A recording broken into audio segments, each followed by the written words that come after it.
engagement with Somaliland has a long and consistent record.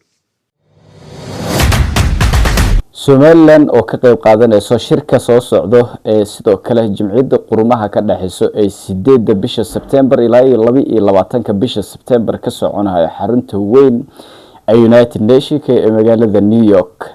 waxaa la isku haystaa may ka qayb qaadan kartaa of course horta way ka qayb qaadan kartaa oo shirkaas way soo xaadiraysaa laakiin waxyaabaha qaar oo la isku hayo ayaa ah micnaha may u ogolaanaysaa United Nations ka laftirkeeda in UN status ay siiso Somaliland si ay uga qayb qaadato of course sidoo kale way siin kartaa haddii ay ogolaadaan wadamo dhowr ah oo hal wadan oo veto power ah sidoo kale uu ku jiro ama wadamada ugu quwadda sareeya maanta caalamka oo Mareykanka uu ka mid yahay dabcan markii la fiiriyo siyaasad ahaan Mareykanka uu ka qayb qaadan karaa in Somaliland lagu taageero maadaama ay ka soo qayb gali karto horta taal iskuma haysto in Somaliland maadaama ay noqotay micnaha ishagay partially recognized ama wadamada United Nations ka tirsan wadan kamida uu aqoonsan yahay maadaama ay noqotay partially-na ay sidaas ku heshay in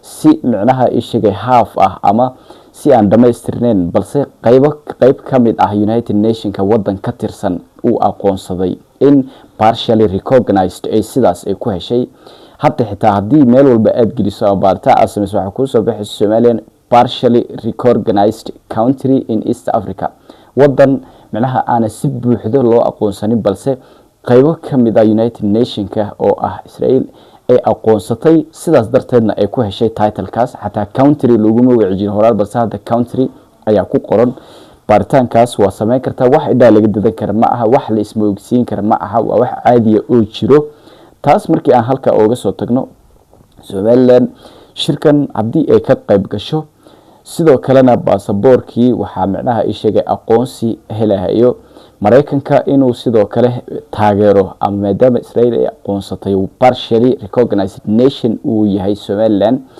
waxa suuragal Mareykanka inuu ku taageero iyo wadamo kale oo dhowr ah Argentina ay ku jirto sidoo kale wadamada Carabta sida Imaaraadka oo kale iyo qaar kale oo kamida in ay ku taageeraan inay ka qayb qaadan karto sida horeyba ay uga qayb qaatay shirkii Geneva ka dhaxayay ay uga qayb qaadatay ee economics-kii dhaqaalaha ku saleysnaa ee uga qayb qaadatay aan sidoo kale u ogeyn ay sidaas si la mid ahna kan United Nations ka uga qayb qaadan kartaa oo waa wax sharci ah wax qoran waxa anaga iska buunbuunina ma aha waa wax qoran oo cad oo shuruucda caalamka ama international law-ga ku xusan weeye in ay ka qayb qaadan karto maadaama partially recognized nation ay sidoo kale ay tahay horta wax yar muuqaalka na aadan iyo waliba sidoo kale aan idin wadaago fadhi hore oo sidoo kale Somaliland loogu qalqaalinayay in ay ka qayb qaadato wada hadallada soo socda iyo waliba sidoo kale aqoonsigeeda la sii dardargelinayay qolooyinkan Israel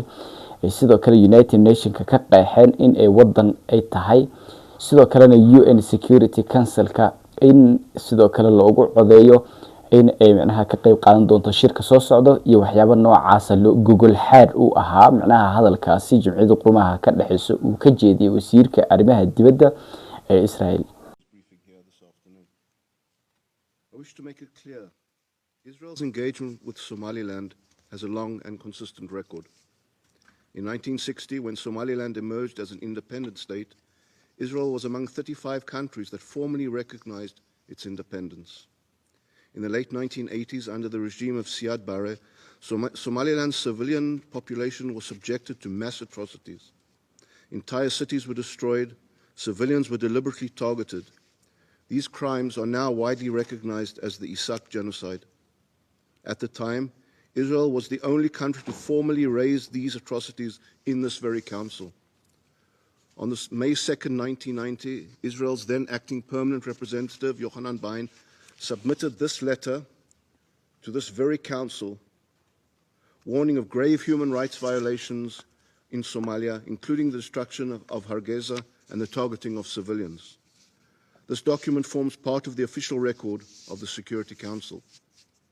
That record underscores the consistency of Israel's engagement, grounded in concern for human rights accountability and legal principles. That history provides essential context for the discussion surrounding Israel's recognition of Somaliland today. Let me be clear, Israel's recognition of Somaliland is neither provocative nor novel. It is a lawful, principled acknowledgement of a long-established reality, consistent with international law and aligned with the values that this Council is meant to uphold. Mr. President, Somaliland's modern political history is clear and well documented. On June 26, 1960, the former British Somaliland Protectorate attained independence as the State of Somaliland. In the days that followed, prior to its voluntary union with the Trust Territory of Somalia on July 1, 1960, Somaliland was recognized by 35 states, including the United States, the United Kingdom, France, China, Egypt, Ethiopia, the Soviet Union, and Israel. Somaliland entered that union as a recognized sovereign entity, exercising its right to self-determination. That union failed to produce a durable or fully ratified constitutional settlement. Political marginalization, repression, and mass violence followed.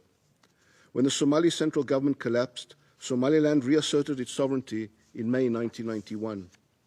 For more than 3 decades since, it has existed entirely outside the authority of Mogadishu.